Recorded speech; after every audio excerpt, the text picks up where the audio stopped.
반갑습니다. 송지준입니다. 오늘 저는 강성태 씨에 대해서 말씀을 좀 드리겠습니다. 강성태 씨가 이제 최근에 일본과의 지금 이제 갈등을 해결할 수 있는 방안으로 여러 가지 이제 내용들을 담아가지고 영상을 좀 하나 찍으신 게 있는데, 그 영상을 이제 제가 보면서 참 이 뭐라고 얘기를 해야 될까요? 이분이 지금 제정신인가? 저는 좀 그런 생각이 들었습니다. 이게 비유적인 표현이 아니라 정말 글자 그대로 하나부터 열까지 다 이상한 소리를 하시고 계셔가지고, 이분이 무슨 의도를 가지고 일부러 지금 제정신이 아닌 척을 하시는 것인지 어떤 것인지는 모르겠습니다만, 오늘 제가 영상을 통해 가지고 그 내용 좀 소개시켜드리고 반박을 좀 하도록 하겠습니다. 그리고 제 영상에 대해 가지고 반박을 하시는 분들도, 댓글을 다시는 분들도 사실을 좀 가지고 얘기하시면 좋겠어요. 왜 이렇게 토착외고 같이 생겼냐? 왜 이렇게 쪽발이 같이 생겼냐? 목소리는 또 왜 그러냐? 그런 얘기 하지 마시고, 사실관계를 가지고 좀 비판해 주시면 좋겠습니다. 자, 그러면은 한일 간에 지금 이런 식으로 문제가 생긴 거에 대해서 제가 팩트만 몇 가지를 좀 말씀을 드리겠습니다. 1965년도에 우리가 한일 협정을 맺었죠. 한일 협정에 제가 두 조항을 좀 소개시켜 드리겠습니다. 첫째, 일본국은 대한민국에 대해서 A, 3억 달러를 10년에 걸쳐 무상으로 제공한다. B, 현재 있어서 2억 달러를 차관으로 준다. 5억 달러에 해당되는 금액을 이제 우리나라한테 배상금으로 준 것입니다. 5억 달러가 그거 얼마라고 이렇게 얘기하시면 이제 안 되고요. 당시에 이제 일본이 가지고 있었던 외화 보유국의 절반 가까이 되는 금액이 5억 달러이기 때문에 엄청나게 많은 금액을 65년도에 우리한테 보상금으로 줬습니다. 그 다음 조항 2. 양국은, 여기 잘 들으셔야 됩니다. 두 국가 및 그 국민의 재산과 청구권에 관한 문제가, 지금 문재인 대통령이 계속 얘기하는 게 이 개인의 청구권에 대한 얘기죠. 그렇죠? 근데 이거 65년도 협정에 이미 나와 있습니다. 그 국민의 재산과 청구권에 관한 문제가 1951년 9월 8일 샌프란시스코에서 협약된 일본과의 평화협약 제4조에 포함된 것을 포함하여 완전히 그리고 최종적으로 해결된 것을 확인한다. 65년도 협정에 있습니다. 우리나라가 맺었어요. 이거를 맺어서 5억 달러에 해당되는 금액을 우리가 받고, 그 금액을 받은 거를 통해 가지고 우리나라의 경제 발전에 기반이 될 수가 있었던 것이죠. 근데 이거에 대해서도 이후에 끊임없이 논쟁이 됐었습니다. 지금만 논쟁이 됐던 것이 아니에요. 또 논쟁이 돼가지고 야, 이것 좀 제발 좀 매듭을 짓자라고 했던 사람이 노무현 대통령입니다. 노무현 대통령이 2005년도에 민간공동위원회를 열어가지고 7개월간 조사를 했습니다. 이 민간공동위원회에서 내린 결론을 제가 좀 읽어드리겠습니다. 결론이 이겁니다. 한일협정으로 일본으로부터 받은 3억 달러로 강제징용에 대한 보상금이 포함되었다라고 결론을 내린다. 이게 노무현 대통령 때, 2005년도 노무현 대통령 때 민간공동위원회의 결론이에요. 뭐라고 나와 있습니까? 보상금이 포함되었다. 3억 달러를 통해 가지고 보상금이 포함되어 있으니까, 야, 우리나라가 일단 기본적으로 이 보상금의 문제에 대해서 이제 끝났다. 일본과의 관계가. 그 얘기를 지금 결정을 지은 것이죠. 언제? 노무현 대통령 때. 제가 질문해 볼까요? 이 지금 민간공동위원회 위원장이 누구였습니까? 현재 더불어민주당 대표인 이해찬 당대표죠. 그리고 이 위원이 누구였습니까? 문재인 대통령입니다. 문재인 대통령의 민정수석으로서 이 위원회의 위원으로 들어가 있었죠. 다 서명을 했습니다. 이해찬도 서명하고 문재인도 서명해가지고 이 얘기는 다 끝났어요. 이것이 끝났음에도 불구하고 또다시 문제가 불거져가지고 박근혜 대통령이 또다시 제발 이제 이거에 대해서 그만 얘기하자라고 내줬던 겁니다. 근데 그거를 문재인 대통령이 되고 난 뒤에 작년에 다시 그거를 뒤집어가지고 보상금 다시 줘라. 이런 식으로 결론을 내는 게 작년이에요. 국제사회 입장에서 봤었을 때, 일본의 입장에서 봤었을 때 뭐라고 생각을 하겠습니까? 문재인 대통령 스스로가 지금 인지 부조화 아니에요? 자기가 분명히 보상금이 포함됐다라고 하는 거에 서명을 했고 다 결론을 내렸는데 지금 와가지고는 딴소리하고 있는 거예요.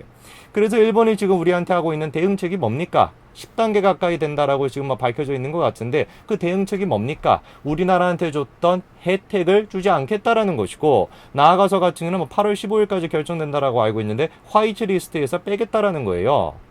주고 있었던 혜택을 주지 않겠다라는 게 일본의 입장입니다. 그리고 그거에 대한 우리나라의 지금 반응이 뭡니까? 반일 감정을 부추겨가지고 일본에 대해 가지고 여행 가지 말자 이따위 소리를 하고 있으면 이게 제정신이라고 생각을 하겠습니까? 선진화된 사회라고 한다면은. 이게 지금 팩트입니다.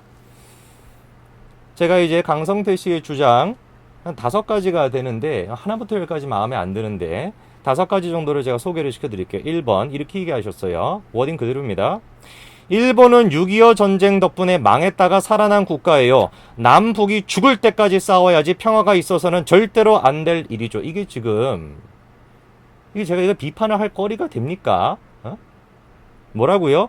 6.25 전쟁 때문에 망했다가 살아난 국가예요, 일본이. 첫째, 제가 질문하고 싶은 게 이거예요. 근거를 조금 갖고 오세요. 만약에 구체적인 근거가 없이 6.25로 인해 가지고 그 전쟁이 있었기 때문에 일본이 성장할 수 있는 발판이 됐다.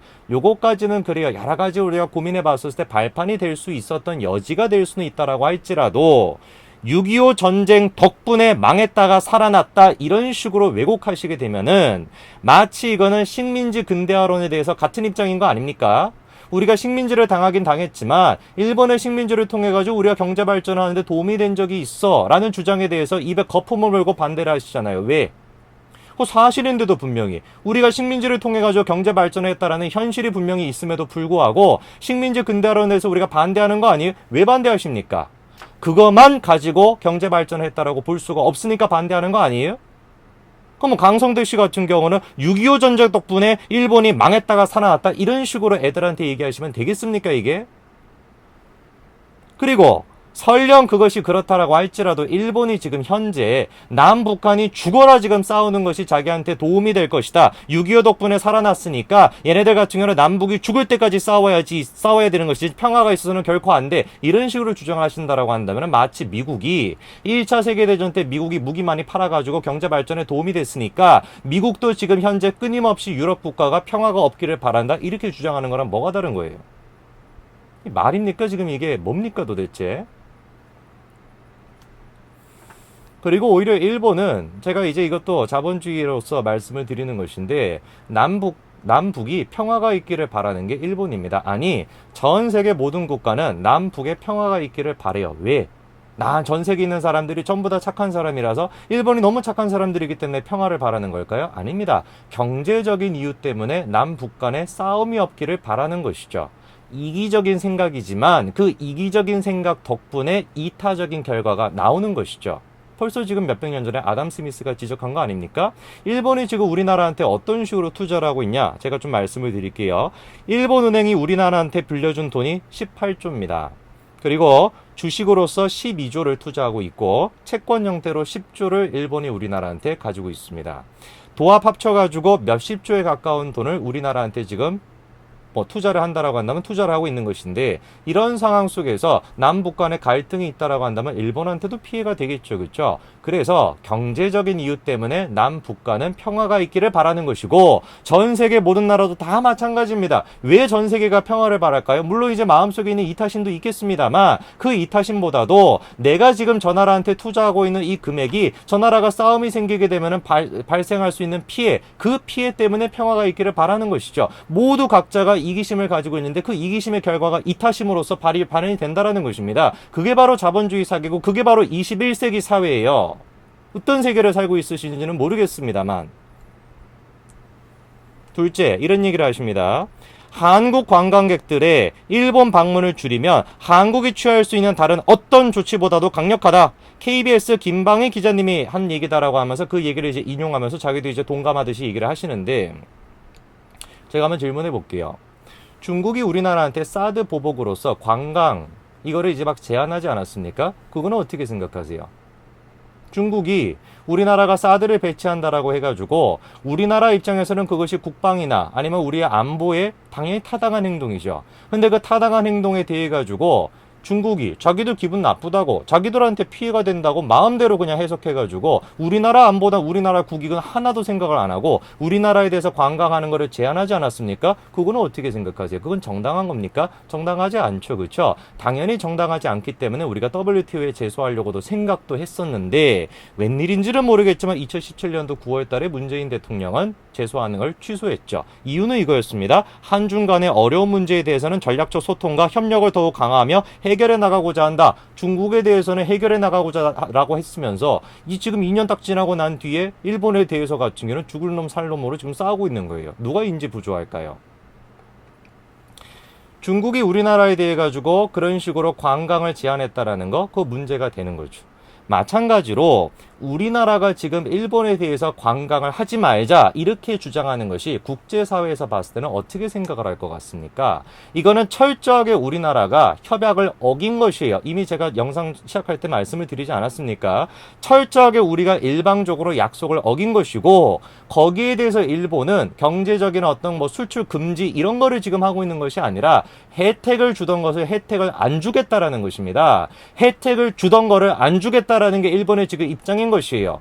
근데 이 상황에 대해 가지고 우리나라가 일본에 대해 가지고 관광을 하지 말자, 우리나라 사람들은 모두 다 독립투사가 돼 가지고 유관순이 이제 빙의가 돼 가지고 모든 이제 일본 제품에 대해서 이제 막 버려버리고 태극기를 들자, 이런 식으로 감정을 부추긴다라고 한다면은 전 세계 사람 입장에서 봤을 때는 우리가 중국에 대해서 봤던 거랑 똑같은 안목으로 우리를 보지 않겠습니까? 부끄러운 줄 알아야죠.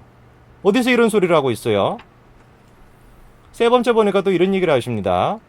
일본 관광 대신 국내 관광으로 이어지면 일본 공격을 이겨낼 뿐만 아니라 우리나라 발전에도 도움이 된다. 이게 지금 몇 년도의 얘기입니까 도대체? 공부를 지금 수능 공부만 열심히 하셨는지 수능 공부 뒤에는 공부를 전혀 안 하신 거예요? 몇 년도에 지금 얘기를 하고 계시는 거예요? 지금 무슨 우리가 지금 금모으기 운동하던 그런 시절 얘기하시는 겁니까? 실제로 지금 야당 의원들 같은 경우는 막 금모으기 마치 막 이런 얘기를 하고 계세요. 뭐 대통령 지금부터 시작해가지고 뭐 이순신에 빙의해가지고 뭐 12촉으로 뭐 어떻게 했다 뭐 이런 소리나 하고 앉아있는데, 제가 봤을 땐 선조랑 똑같은 사람인데, 몇 년도에 지금 얘기를 하는 거예요. 제가 한번 질문해 볼게요. 왜 우리나라 사람들이 일본으로 관광 여행을 많이 갑니까? 왜 우리나라 사람들은 국내로 여행을 많이 안 갑니까? 이게 지금 애국의 문제입니까? 내가 일본 제품을 쓰면은 나는 지금 친일파가 되는 겁니까? 내가 지금 모나미만을 막 열심히 써야지 내가 지금 뭐 애국자가 되는 거예요? 전혀 아니죠. 우리나라 사람들이 일본으로 여행을 가는 것이 왜 가겠습니까? 이유는 간단한 거예요. 국내 여행을 안 가고 왜 일본으로 여행을 가겠습니까? 일본 여행이 좋으니까. 싼데도 불구하고 일본 가가지고 할 게 많으니까 일본으로 여행을 가는 것이죠. 왜 국내로 여행을 안 가겠습니까? 가가지고 맨날 막 등쳐먹는다 이런 식의 얘기들이 있고, 가가지고 그냥 10,000원으로 할 수 있는 걸 막 30,000원에 등쳐먹고 있고, 관광사업 자체가 발달이 안 돼 있으니까 그래서 국내로 여행을 안 가는 것이죠. 쉽게 얘기해서 경쟁력이 없기 때문에 안 가는 것입니다. 이거는 애국의 문제가 아니에요. 마치 옛날에 심영래 감독이 디워라는 이 영화를 만들었었을 때 그때 우리나라 사람들 반응이 어땠어요? 애국심으로 영화 보자, 그거 아니었습니까? 그래서 그 영화 마지막도 막 아리랑이 막 흘러나오고 용이 막 승천을 하고 막 감동을 해가지고 막 박수를 쳐야 되고, 그것이야말로 원시사회가 아니면 뭡니까 도대체? 영화는 영화로 판단이 돼야 되는 것이겠죠. 영화는 영화적으로 얼마나 훌륭하냐, 아니면 비평받을 것이 있으면 비평받을 수가 있어야 되겠죠. 근데 마치 심영래 감독이 애국자로 빙의를 해가지고 그 영화에 대해서 비판하는 사람들을 전부 다 무슨 애국도 하나도 없는 그런 파렴치한 인간으로 몰았었잖아요. 디워 때. 기억 안 나십니까? 그게 정상입니까 우리나라가? 야, 영화적으로 봤을 때 시나리오가 이게 말이 안 되는 것들이 너무 많다, 이사관들이 너무 많다, 비평가들이 비평할 수 있어야 되겠죠. 근데 비평을 못해요. 왜? 애국적인 영화인데 아리랑이 나오는데 어디다 대고 감히 비평을 하냐? 그게 우리나라 사람들의 당시 입장이었습니다. 지금과 뭐가 다릅니까? 국내 여행을 많이 가야 된다고요? 그걸 장려를 해야 되는 일입니까? 아니죠. 선택의 문제인 것이죠. 가고 싶게 만들어야죠. 가도록 만드는 것이 아니라 가고 싶은 배경을 만들어야죠. 그거는 누가 해야 되는 역할입니까? 관광지에 계시는 분들이 담당해야 되는 역할이에요. 디워를 애국심으로 보는 것이 아니라 영화를 잘 만들어가지고 보고 싶게끔 만들어야죠. 그게 선진사회 아닙니까? 또 이런 얘기를 하세요. 25년 동안 틈만 나면 불매운동을 했지만 그들은 단 한 번도 성공하지 못했다. 지금도 일시적인 현상일 뿐이다. 이게 일본 언론의 얘기입니다. 이 얘기를 이제 방송에서 소개를 시키시면서 마치 우리나라가 야 이것 봐라, 일본이 우리나라를 무시하지 않냐, 25년 동안 단 한 번도 불매운동이 성공한 적이 없는데 자 지금은 이제 우리가 본때를 보여주자. 제가 한번 질문해 볼게요. 전 세계에서 불매운동이 성공한 나라가 어디 있습니까? 얘기해 보세요. 전 세계에서 25년뿐만 아니라 100년으로 잡아보죠. 100년 동안 불매운동이 성공한 나라가 어디 있습니까? 없죠. 왜 없겠습니까? 밀턴 프리드만이 벌써 지금으로부터 몇십 년 전에 지적하지 않았습니까? 야 봐라, 연필 한 자루조차도 한 나라가 만들어낼 수 없다.